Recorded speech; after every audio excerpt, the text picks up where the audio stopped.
Today, let us study the words of God together under the sermon titled, Those Whom God is With. God is always with us. Could there be anything more valuable in the world than this? On the other hand, if God says to someone, I have no part with you, that person will be the most unfortunate person in the world. In other words, all aspects of our life depend on the words of God. By remembering this, we have to make great efforts so that we can be the ones whom God is with.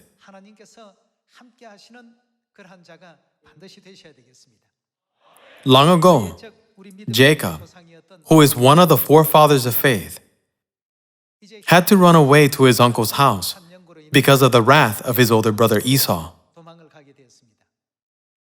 Despite being in such a situation, God blessed Jacob greatly and allowed whatever Jacob did to become a blessing. Since we are unable to see God with our own eyes, we often forget about the existence of God. God fulfills all His promises according to the words He has given to us.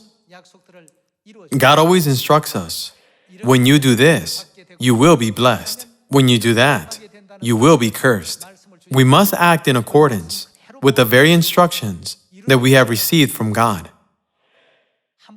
God clearly taught us that He will never fail to fulfill His promise once He has made it.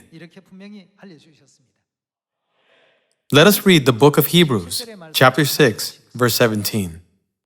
Because God wanted to make the unchanging nature of His purpose very clear to the heirs of what was promised. How did He confirm it?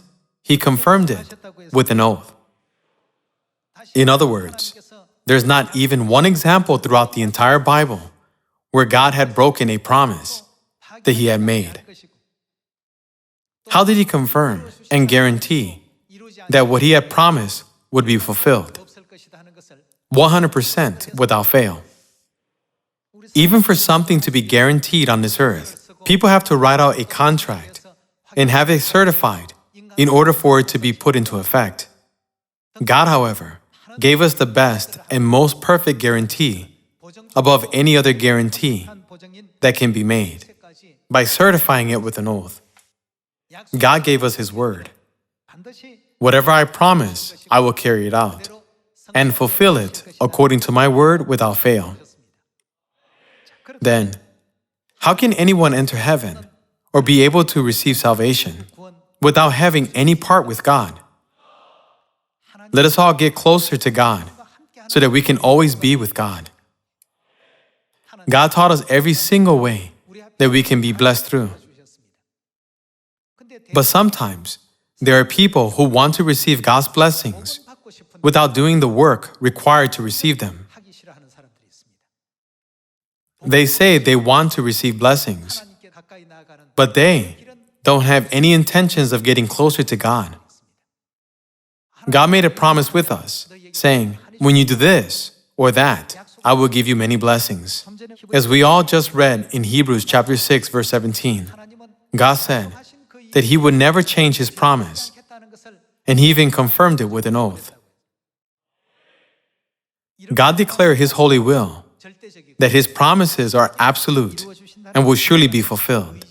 And He opened the way for all mankind to receive His blessings.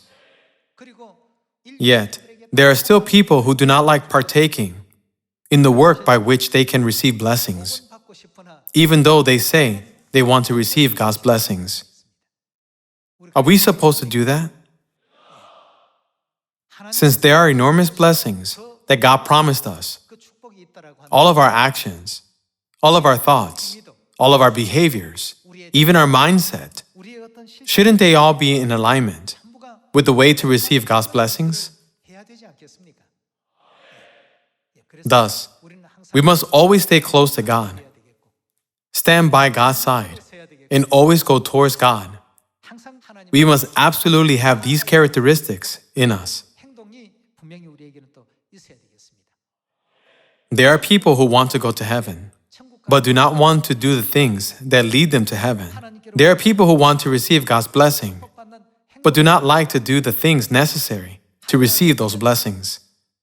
There are people who want to receive high positions in the kingdom of heaven, but do not like to follow God's will that guarantees the high positions through our obedience.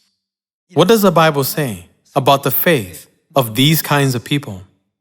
When we read the book of James chapter 2, it says, the faith not accompanied by action is what kind of faith? It is dead. This is God's sure promise. The eternal kingdom of heaven is drawing near. If we believe in the enormous blessings that God has prepared for us, we should do the work which will enable us to receive those blessings by absolutely believing in His promise. By this, I would like to conclude today's sermon. Thank you very much.